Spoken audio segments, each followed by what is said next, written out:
तो आदिवासियों को आंदोलन के लिए बाध्य तो सरकार की ढुलमुल रवैया है ना। मतलब वन मंत्री से भी मिल चुके हैं सभी अधिकारियों से, लेकिन बार बार गलत रिपोर्ट लगा के हम कर्मचारियों को अपात्र किया जा रहा है। उसे मिली हूँ सर अभी कोई जवाब तो दिए नहीं है। अब देना चाहते हैं नहीं देना चाहते उनकी मर्जी। नमस्कार, आप देख रहे हैं CGNN लाइव और मैं हूं आपके साथ ऋतु अहिरवार। और आज हम आ पहुंचे हैं राजधानी में CM हाउस में, जहां पर जनदर्शन कार्यक्रम का आयोजन किया गया है। आपको बता दूं कि काफ़ी लंबे समय से ये जनदर्शन कार्यक्रम जो है वो लगातार स्थगित किया जा रहा था। करीब 1 साल के बाद ये जनदर्शन वापस शुरू हुआ है, जिसके लिए कई सारे लोग यहाँ पर आए हुए हैं। उनसे हम बातचीत करेंगे, जानेंगे कि वो किन किन समस्याओं को लेकर यहाँ पर मुख्यमंत्री के जो समक्ष है वो उपस्थित हुए हैं, और ये भी जानेंगे कि उनकी समस्याओं को सुनने के बाद मुख्यमंत्री जी ने उन्हें क्या आश्वासन दिया है। तो चलिए लोगों से बातचीत करते हैं, जानते हैं उनकी समस्याएं। चलिए, आप लोग कहाँ से आए? रायपुर। CM का जनदर्शन आज यहाँ पे रखा गया है, किस समस्या को लेकर यहाँ पर आए? मैडम, हम लोग राजीव स्मृति वन ऊर्जा पार्क में काम करते हैं। हम लोग को पहले श्रम सम्मान राशि का भुगतान मिल रहा था। 7 महीने हम लोग को मिला, और उसके बाद जब से हमारे नए DFO साहब लोकनाथ पटेल आए हैं, तब से हम कर्मचारियों को जो है नहीं दे रहे हैं। तो उसी संबंध में हम लोग मिलने के लिए आए थे। मैम, हम लोग कितनी बार आवेदन दे चुके हैं उच्च अधिकारियों से, मतलब वन मंत्री से भी मिल चुके हैं सभी अधिकारियों से, लेकिन बार बार गलत रिपोर्ट लगा के हम कर्मचारियों को अपात्र किया जा रहा है। पहले भी आप लोगों ने एप्लीकेशन दिया है लेकिन कोई सुनवाई नहीं हुई है? पहले भी दिए थे मैम, सभी मतलब अधिकारियों से मिल चुके, मंत्रियों से मिल चुके, लेकिन कोई भी कार्रवाई नहीं हुई। माननीय वन मंत्री जी से भी मुलाकात कर चुके थे। वन मंत्री जी बोले कि मिलेगा करके, लेकिन अभी तक सिर्फ आश्वासन दिए है, लेकिन मुलाकात मतलब नहीं मिल रहा है। मेरा नाम Ashwin Kumar Sanwani, wheelchair body builder हूँ मैं। हाँ, और मैं 2018-19 में शहीद राजीव पांडे अवार्डी हूँ। जो मैं शासन का एक नियम है, राजपत्र में भी लिखा हुआ है कि हर साल उसकी खिलाड़ी घोषित करना चाहिए, बट कुछ कारणों से अभी तक रुका हुआ है। मैं आवेदन भी जनदर्शन में यही दिया हूँ कि उसकी खिलाड़ी जल्दी घोषित करे, क्योंकि देखो अगर दिव्यांग है तो कोई नौकरी भी नहीं देना चाहता है। कहीं जाओगे तो वो यही बोलता है कि आप क्या करोगे, है ना। जबकि हम उस हक के लिए, अपने हक के लिए लड़ रहे हैं कि स्पोर्ट्स में होने के बाद, अवार्ड लेने के बाद भी अगर हमको भटकना पड़ रहा है, तो ये तो सब हमारे लिए दुर्भाग्य की बात है कि हमारे यहाँ मुख्यमंत्री जी होने के बाद भी हमारा कोई निर्धार नहीं कर रहे हैं। और हाँ, ये मैं अभी 2 तारीख को मेरा स्टेट चैम्पियनशिप था। मैं चैम्पियन का ट्रॉफी दिव्यांग जो कैटेगरी होता है उसमें मिस्टर छत्तीसगढ़ का किताब लिया हूँ, और मेरे को 12 बार मिस्टर छत्तीसगढ़ का किताब ले चुका हूँ अभी तक, और 8 बार नेशनल मेडलिस्ट हूँ, 2 इंटरनेशनल मेडलिस्ट हैं मेरा, और 2018-19 में शहीद राजीव पांडे अवार्डी हूँ मैं। अभी जनदर्शन में क्या बात है, किससे क्या? जनदर्शन में मैं आवेदन लेके आया था उसकी खिलाड़ी घोषित करने के लिए, कि काफ़ी समय से रुका हुआ है। तो मेरा यही एक मांग है CM साहब से। CM साहब से ही, हाँ, CM साहब को ही लेटर दिया हूँ मैं, और वो बोले हैं कि जल्द से जल्द करेंगे। बट मैं शासन से और मुख्यमंत्री जी से एक निवेदन करना चाहता हूँ कि जल्द से जल्द उसकी खिलाड़ी घोषित। सर, मैंने स्थानांतरण के लिए आवेदन दिया हुआ था यहाँ पर प्रथम जनदर्शन में। मेरी वाइफ अंबिकापुर में कार्यरत है, स्टाफ नर्स है वो, तो और मैं रायपुर में कार्यरत हूँ सर। तो मेरा एक बालक है, 5 साल का बालक है, और मेरी माता जी हैं जो हमेशा अस्वस्थ रहती हैं। तो मैंने आवेदन दिया हुआ था यहाँ पर, बट अभी तक कोई कार्रवाई नहीं हुई है। फिर दोबारा जनदर्शन जब लगा था 19/9/2024 को, तो उस समय भी मैंने शामिल हुआ, मैं और मेरी पत्नी आए थे, उस समय भी कोई कार्रवाई नहीं हुई है।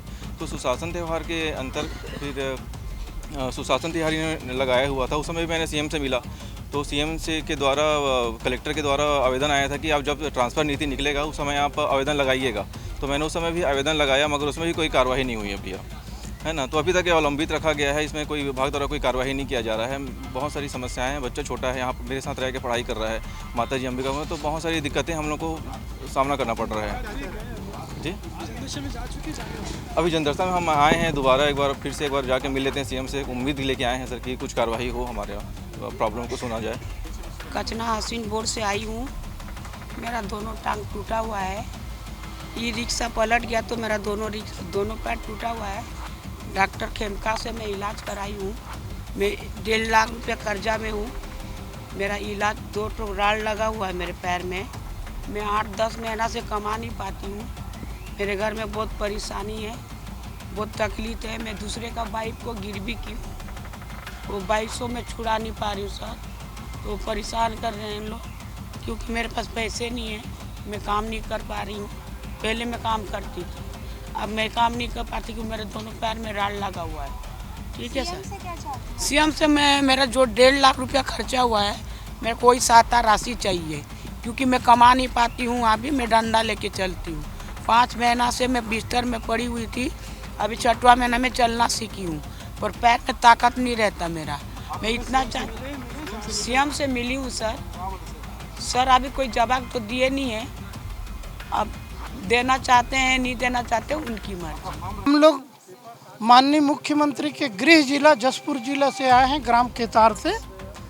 और हमारे पूर्वजों की ज़मीन 10 साल पहले सड़क निर्माण, सड़क चौड़ीकरण के नाम में 20 किलोमीटर गांव वालों के साथ साथ हमारे परिवार की ज़मीन जो है अधिकृत किए गए हैं। आज तक उनका मुआवजा नहीं मिला है। और माननीय मुख्यमंत्री जी को उनके गृह ग्राम बगिया में भी आवेदन 1.5 साल पहले दिए हैं, उसके 6 महीने बाद फिर मुख्यमंत्री हाउस में दिए थे, और आज ये तीसरा बार आवेदन है। तो आदिवासी मुख्यमंत्री के राज में और आदिवासी उनके ज़िले के आदिवासियों का ये हाल है, तो आप लोग अंदाज़ा लगाइए कि बाकी ज़िले के आदिवासियों का साए क्या हाल काम चल रहा होगा। शिकायत नहीं, फरियाद करने आए थे, बताने आए थे भैया। हम फरियाद ही तो कर सकते हैं क्या? आप तीसरी बार आए थे, इसके पहले जब आप 2 बार आए तब आप लोगों को क्या कहा? उस समय भी वही जवाब दिए गए जो अभी जवाब दिए गए हैं। उम्मीद है कि इस बार होगा। अब ऐसा है कि चूँकि 2-3 महीने और देख रहे हैं गांव के लोग, फिर उसके बाद मुख्यमंत्री के घर में बैठेंगे धरना, क्योंकि 250-300 से ज़्यादा पीड़ित परिवार है ना, तब उनका आँख खुलेगा ऐसा लगता है मुझे। तो आदिवासियों को आंदोलन के लिए बाध्य तो सरकार की ढुलमुल रवैया है ना। साय जी को तो 2 साल होने जा रहा है, और 2 साल में अपने गृह जिला के आदिवासियों को न्याय नहीं दे पा रहा है, उनको मुआवजा नहीं दे पा रहा है। अभी तक तो मुलाकात नहीं हुई है। हम लोग अलग अलग ज़िला से आए हुए हैं यहाँ सीएम साहब से मुलाकात करने के लिए। अभी अंदर हम लोग जा रहे हैं, और ये बहुत खुशी की बात है कि इस प्रकार से पहला ये जन दर्शन हमने अपने लाइफ में देखे हैं, जो सीएम साहब जन दर्शन लोगों की समस्याओं को सुन रहे हैं और निराकरण कर रहे हैं। और मैं यहाँ जन दर्शन के लिए आया हूँ, सीएम सर से मिलने के लिए। मैं ये मांग करने के लिए आया हूँ कि हमारे बच्चों के लिए मेट वेट की व्यवस्था उचित ढंग से नहीं हो पाता, क्योंकि 2024 में आवेदन लगाया था, राज्य स्तरीय वाले जो जन दर्शन लगा था ग्रामीण क्षेत्र में, तो उसमें लगाया था, आवेदन लगाया था, लेकिन अभी तक के मेरे को मिल नहीं पाया है। तो जिला में गए, जिला से यहाँ रायपुर तक के आए हैं। रायपुर में अभी विभागीय द्वारा गया था, तो देख रहे बोले, लेकिन अभी तक हमको व्यवस्था नहीं मिल पाया है। और चौथा साल है रिटायरमेंट का। 2022 जुलाई से मैं जांजगीर सिंचाई विभाग से रिटायर हुआ हूँ, और हमारा बड़ा ऑफिस मुख्य अभियंता बिलासपुर है, वहाँ भी एप्लीकेशन दिया। उससे और बड़ा ऑफिस प्रमुख अभियंता जल संसाधन विभाग अटल नया रायपुर में है सर, वहाँ भी एप्लीकेशन दिया। तो इन लोग क्या है, अपना गलती ये करके वो उसको अपने सेक्रेटरी को भेजा, सचिव जल संसाधन को, परिशिष्ट में छूट गए, हम लोग की गलती है। पद का नाम लैब टेक्नीशियन, तो लैब टेक्नीशियन को फिर यहाँ से सिंचाई विभाग से जो है कोई टोप्पो है, राजेश टोप्पो साहब, वो जो है यहाँ के मुकेश बंसल सर को भेजे हैं फाइल बना के, और वहाँ जो है अभी तक पेंडिंग है सर मेरा। और वहाँ से जब से परिशिष्ट में जब नहीं आएगा टाइम स्केल का, तब तक हमारा पेंशन नहीं बनेगा। जबकि मेरा साथी भाई लोग संयुक्त संचालक लेखा पेंशन कोष बिलासपुर से रिटायर हो चुके हैं, और मैं सर्विस बुक के साथ तत्काल नहीं गया देने लेने के लिए, तो उसमें आपत्ति लगा दिया, शासन आदेश चाहिए बोल रहा है। और समस्या ये है कि जो मेन नाली जो आई हुई है, जो ड्रेनेज में जाती थी, उसको उन्होंने बंद कर दिया है। और 2019 से मैं लगा हूँ इसके पीछे।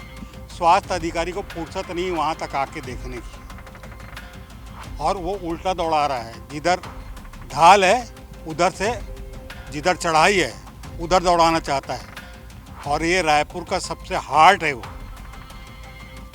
और वही पोजीशन उसने वहाँ किया है। पुलिस कॉलोनी बनी है महात्मा गांधी परिसर कोतवाली के ठीक पीछे, वहाँ पे भी नाली को उसने उल्टा दौड़ाया है। वो नाली इतनी भरी हुई रहती है, कम से कम 4 फीट। निगम वाला तैयार ही नहीं आने को। यहाँ का कमिश्नर तो बदल गया और वो जो स्वास्थ्य अधिकारी है वो 7 साल से वहीं डटा हुआ है और वो आने को तैयार नहीं है। साहब को दे दिया हूँ मैं, अब होगा तो ठीक है, नहीं होगा तो फिर अंतिम लड़ाई तो उपभोक्ता फोरम की है। कारण यह है कि हम भी टैक्स पटाते हैं, इसलिए हम उपभोक्ता हैं नगर निगम के। मैं लव कुश शर्मा इंद्रप्रस्थ फेज 2 का रहने वाला हूँ। मेरा जो ज़मीन है धमतरी ज़िले में है। जिस आदमी से मैं 12 साल पहले ज़मीन खरीदा था वो आज 2019 में उसी ज़मीन को दूसरे के पास बेच दिया।